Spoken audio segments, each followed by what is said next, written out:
माँ शारदे, माँ भारती को नमन करते हुए आज की विद्या भारती गूगल क्लासरूम में आप सभी का अभिनंदन। आज कक्षा 10 की एक्सरसाइज 3 में अपना अगला टॉपिक है क्वाड्रेटिक इक्वेशन अर्थात द्विघात समीकरण का मानक रूप। पिछली कक्षाओं में हमने आपको बताया था द्विघात बहुपद। द्विघात बहुपद को अपन कैसे लिखते थे?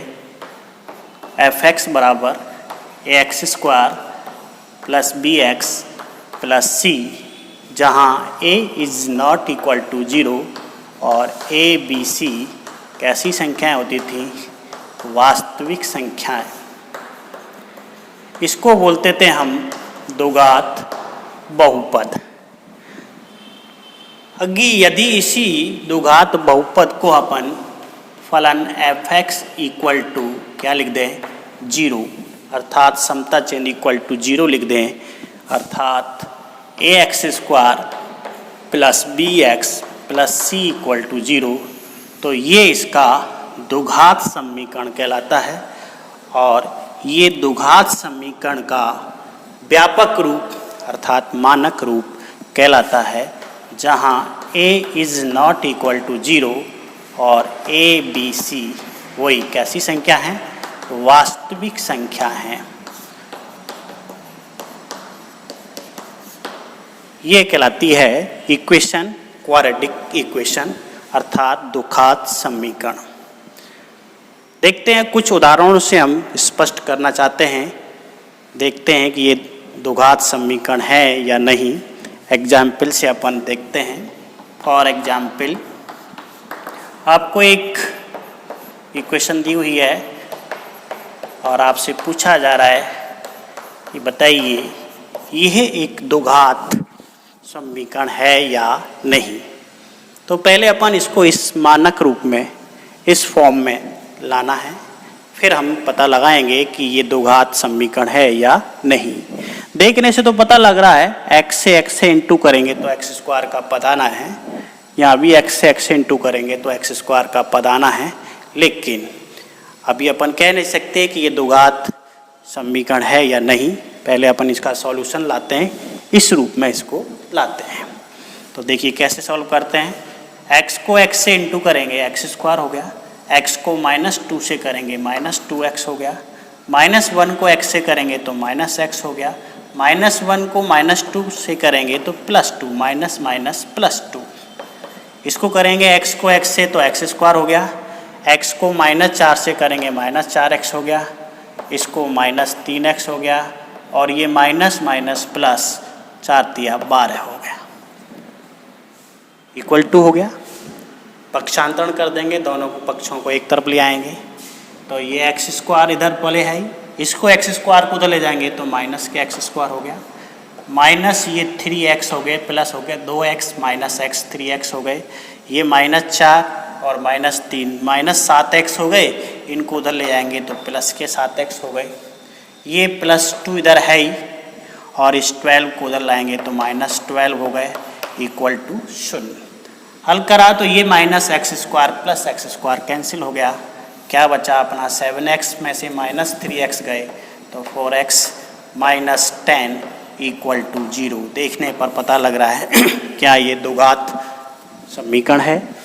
यहाँ x की अधिकतम घात 2 होनी चाहिए, तभी ये द्विघात समीकरण होगा। ax² इस रूप में होना चाहिए प्लस bx प्लस c, लेकिन ये मानक रूप में नहीं है।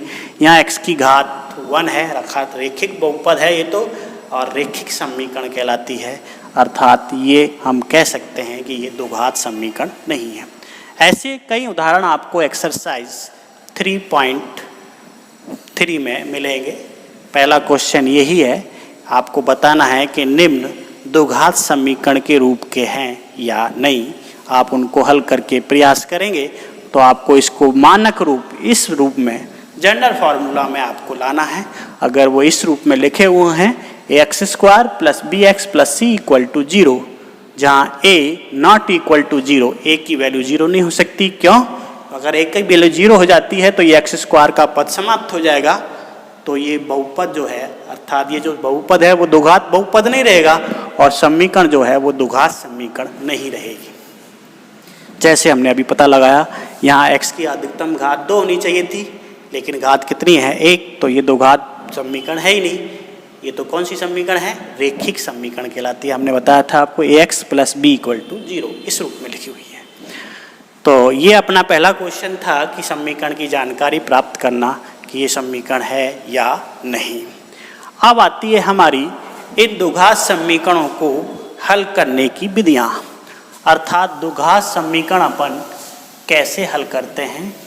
तो जिस प्रकार हमने पिछली अध्याय में पढ़ा था कि द्विघात समीकरण अर्थात द्विघात बहुपद जो पढ़ा था, उसमें अपन क्या निकालते थे, उसके शून्य ज्ञात करते थे। और वो शून्य कैसे निकालते थे हम? फैक्टर विधि से, और उनको किसके बराबर लिखते थे? शून्य से। तो fx जो बहुपद था उसकी वैल्यू क्या आती थी? शून्य के बराबर रख के अपन ज्ञात करते थे उसके शून्य। इसी प्रकार यहाँ हम करेंगे क्वाड्रेटिक इक्वेशन अर्थात द्विघात समीकरण का हल। द्विघात समीकरण के हल ज्ञात करने को हम मूल भी कहते हैं, रूट, मूल ROOT रूट बोलते हैं, या इसको हल भी कह सकते हैं, या इसको शून्यक भी कह सकते हैं वैसे तो, लेकिन बहुत शून्यक होते हैं बहुपद में। यहाँ अपन ले लेते हैं समीकरण में, तो समीकरण में या तो मूल कहेंगे या कहेंगे हल कहेंगे।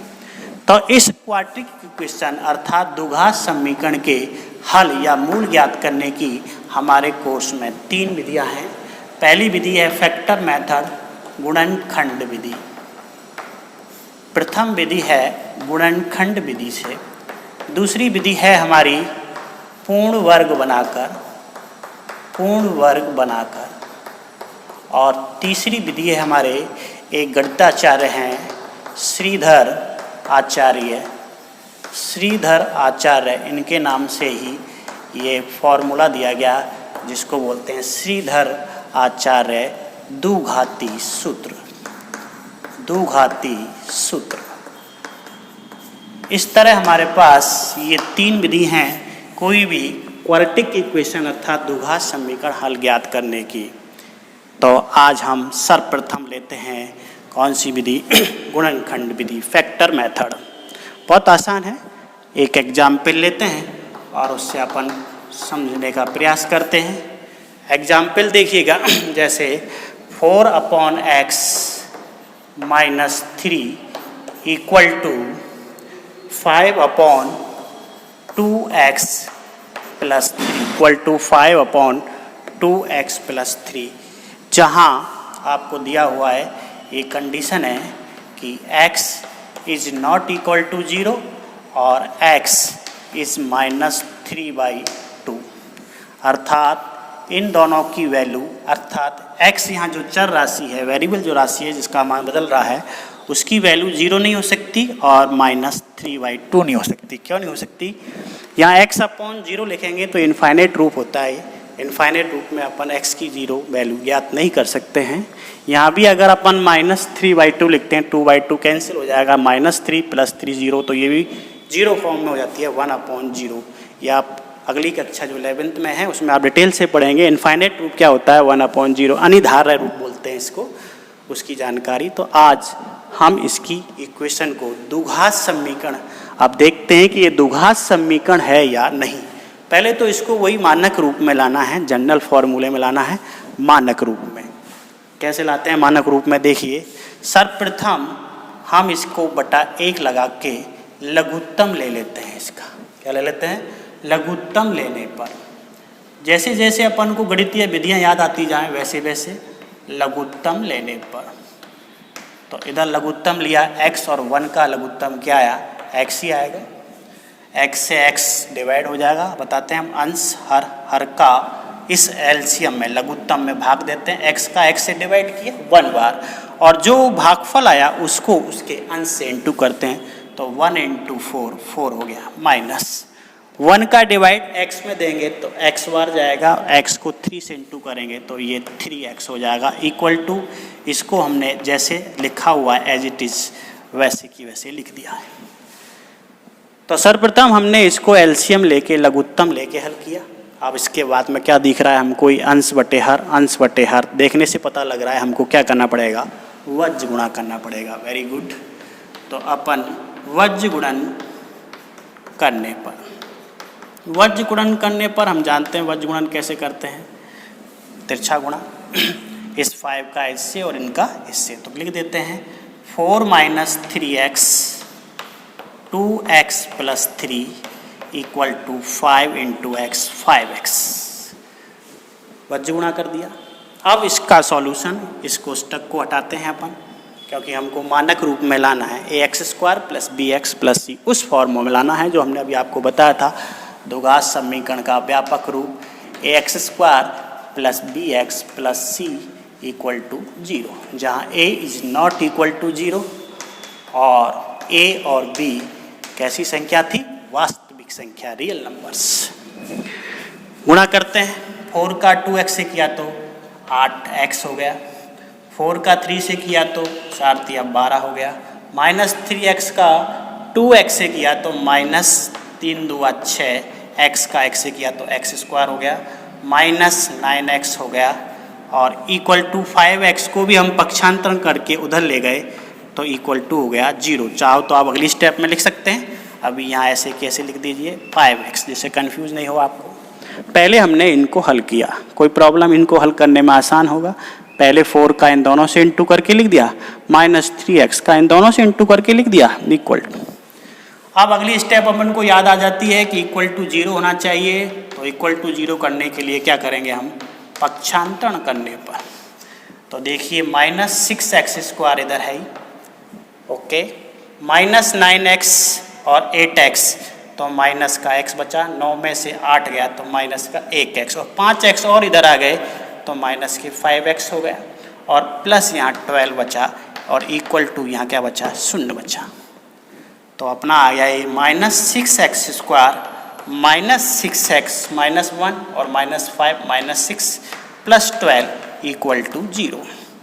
अब देखिए यहाँ पर ax², ये ध्यान रखना वास्तविक संख्या पॉजिटिव नंबर्स हो, बहुत ही आसान रहेगा। a इसको पॉजिटिव बनाना है, ये यहाँ अभी नेगेटिव है तो पॉजिटिव कैसे बनाएंगे, या तो इनको पक्षांतर करके इधर ले जाइए, 0 उधर ले जाइए, बात वही है, या माइनस का इस पर डिवाइड कर दीजिएगा, माइनस से भाग दे दीजिएगा तो 6x² माइनस माइनस प्लस हो गया, प्लस 6x हो गया, ये भी माइनस माइनस प्लस हो गया, ये प्लस माइनस हो गया इक्वल टू 0।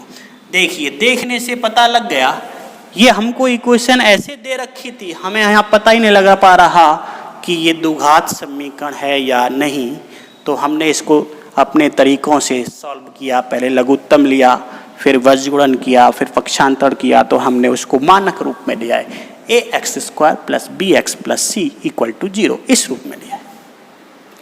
अब इसके गुणनखंड की विधि से हम इसके फैक्टर करेंगे और फैक्टर करने के बाद जो इसके हल आएंगे उसको हम हल ज्ञात करते, जैसे वहाँ अपन शून्य ज्ञात करते थे बहुपद में, यहाँ हम मूल इसके रूट या हल ज्ञात करेंगे, सॉल्यूशन ज्ञात करेंगे। तो देखिए कैसे करते हैं, आगे इसको हल करने की कोशिश करते हैं। वो लोग कैसे करते थे आपको याद करिए, पिछली कक्षा में हमने बताया था समीकरण हल, द्विघात बहुपद है ये, अर्थात द्विघात समीकरण है, x की घात अधिकतम कितनी है 2, वहाँ द्विघात बहुपद बोलते थे, यहाँ इक्वल टू 0 से जुड़ा हुआ, समता चिन्ह इक्वल टू 0 आपने पढ़ा होगा 7th 8th क्लास में। इक्वेशन की परिभाषा, समीकरण की परिभाषा, समता चिन्ह इक्वल टू 0 से जुड़ा हुआ हो तो ये कहलाता है समीकरण। और द्विघात क्यों कहलाया, इसमें अधिकतम x की घात कितनी है 2, तो वहाँ कितने शून्य ज्ञात किए थे अपन ने 2, तो यहाँ रूट मूल भी कितने ज्ञात होंगे 2, जितनी घात का समीकरण होगा उतने ही उसके हल ज्ञात होंगे। 2 घात का है तो 2 हल ज्ञात करेंगे, 3 घात का है तो 3 हल ज्ञात करेंगे, 4 अधिकतम घात है तो 4 हल प्राप्त होंगे। तो देखिए कैसे करते थे हम, बताइए याद करिए। पहले अचर पद a का इंटू अचर पद, यहाँ x² का गुणांक a, इसको अचर पद c से इंटू करते थे, याद करिएगा। तो 12 इंटू 6 बोलो कितने हो गया 72, 72। अब 72 के ऐसे 2 फैक्टर जो मध्य पद हमको b चाहिए वो लाना था, या जोड़ के आए या माइनस करके आए, तो ऐसे 2 फैक्टर बताइए 72 के, अर्थात 72 में उन 2 पहाड़ों का भाग चला जाए, अपन टेबल गिनते हैं, टेबल लेते हैं और जोड़ने या घटाने पर मध्य पद b आ जाए तो आसान है। देखिए इसी से पता लग रहा है। पहले तो देखिएगा जहां अपन ने लिखा वहीं से क्लियर हो जाएगा। हमने इंटू किया था 12 6 72, तो 12 में से 6 घटाते हैं तो आसानी से 6 आ सकता है, तो यहीं हमारा क्लियर हो गया। फिर भी नहीं होता है तो अपन इसको फैक्टर करके ज्ञात कर सकते हैं। तो इसके 2 फैक्टर हो गए 12 और 6। ये बहुत आसान विधि है, आपको कंफ्यूज नहीं करेगी कि आप इसके फैक्टर क्या करेंगे। पहले आप सोच लीजिए जो आपने लिखा है इंटू करके वही कहीं फैक्टर तो नहीं है इसके। प्लस करके देख लीजिए या माइनस करके देख लीजिए। प्लस करके देखते हैं तो 12 और 6 18 हो जाएगा। 18 हमको चाहिए नहीं तो ऐसा संभव है नहीं, लेकिन 12 में से 6 घटाएंगे तो 6 यहाँ आ सकता है। अब ये सही है या गलत है घटाने पर, तो वो अपन इसको पहले हल करके देख लेते हैं। अगर इक्वेशन में कोई अंतर नहीं आएगा तो इसका मतलब सही है। तो कैसे लिखेंगे इसको, 6x² प्लस इस 6 को लिखेंगे 12 minus 6 into X minus 12 equal to 0। बोलो इसमें और इसमें कोई अंतर है क्या? कोष्टक हटाते हैं, 6x² प्लस 12 को x से इंटू करा तो 12x हो गया, माइनस प्लस माइनस 6x हो गया और माइनस 12 इक्वल टू 0। देखिए ये और ये इक्वेशन सेम है। 6x² 12x में से माइनस 6x गए तो प्लस के 6x ही बचेंगे, माइनस 12 इक्वल टू 0। आपने जो फैक्टर किए उसका अभ्यास आप कैसे करेंगे, क्या गलती हो नहीं। यहाँ आपने इंटू किया तो ये संख्या थी माइनस की 12 और ये थी प्लस की 6, तो यहाँ माइनस 72 आया। हमने यहाँ इंटू किया 12 माइनस 6, तो 12 और माइनस 6 देख लिए गुणा करेंगे तो माइनस के 72 इक्वल। ये इसका तरीका है पहचानने का, गलती कभी नहीं कर पाओगे आप ऐसे चेक कर लोगे तो। देखिए 12 में से 6 ही घटाया आपने, माइनस गुणा किया तो वही माइनस 72 आ रहा है, जोड़ रहे हैं तो प्लस के 6 आ रहा है, इक्वल टू राइट। अब पहले 2 में से और बाद वाले 2 में से 2 फैक्टर लेने हैं, आप 2 पद लेने हैं, उनमें कॉमन लेते थे। बोलिए पहले 2 में कॉमन क्या आया, 6x। कैसे आया आपको बता रखा है, 6 का दोनों में डिवाइड हो रहा है, भाग जा रहा है 6 का पड़ा, और x चर राशि की सबसे छोटी घात कॉमन लेते हैं, यहाँ x की पावर 2, यहाँ x, यहाँ वेरिएबल राशि है x की वैल्यू आपको ज्ञात करनी है, चर बदलती हुई राशि। तो 6x कॉमन ले लिया तो क्या बचा है यहाँ x, 6 से 6 कैंसिल हो गया, x² में x का डिवाइड किया तो x प्लस 6 का पारा 12 में दिया, 6 दूआ 12, 2 x से x कैंसिल हो गया, एक हल हो गया। आगे माइनस चिन्ह है तो यहाँ माइनस ही लिखेंगे, आपको अपनी तरफ से नहीं लगाना है, प्लस लगाना है कि माइनस, माइनस है तो माइनस लेने देंगे। 6x तो यहाँ पर 6 फिर कॉमन आ रहा है, 6 का पारा दोनों में जा रहा है, तो क्या बचा x, 6 से 6 कैंसिल हो गया। ये माइनस इस माइनस का परिवर्तन करेगा, जैसे ही कोष्टक का प्रयोग किया तो अंदर कोष्टक का जो चिन्ह है वो परिवर्तन होगा। अगर यहाँ माइनस है तो, यहाँ माइनस नहीं है तो अंदर चिन्ह परिवर्तन नहीं होगा। तो ये माइनस की जगह क्या हो जाएगा प्लस। वापिस अपन खोलेंगे 6 दूआ 12, 2 इक्वल टू 0। अगर अब आप इसको कोष्टक को वापस हटाते हैं तो वही आ जाएगा। देखिए minus 6x minus minus plus, ये 6 माइनस का ये प्लस तो माइनस हो जाएगा 12। तो पहला फैक्टर हो गया अपना x प्लस 2 जो सेम है दोनों में, और दूसरा फैक्टर हो गया 6x माइनस 6 इक्वल टू 0।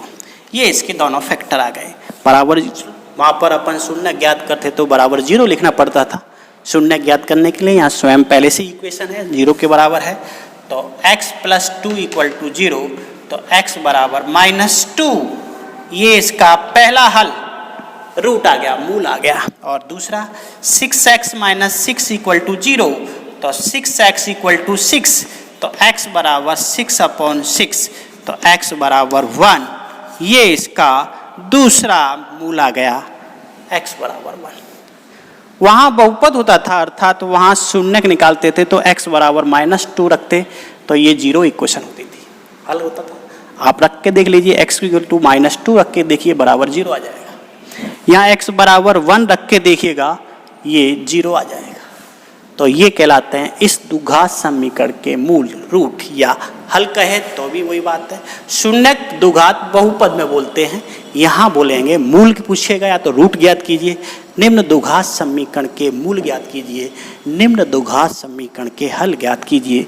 तो पहली विधि है हमारी फैक्टर मेथड्स, गुणनखंड की विधि से हम इस क्वाड्रेटिक जो इक्वेशन है द्विघात समीकरण के हल ज्ञात कर सकते हैं। देखने से बहुत इंपॉर्टेंट क्वेश्चन है, देखने से पता लग रहा है कि ये जो इक्वेशन है वो द्विघात है या नहीं, पहले यही कन्फ्यूजन था।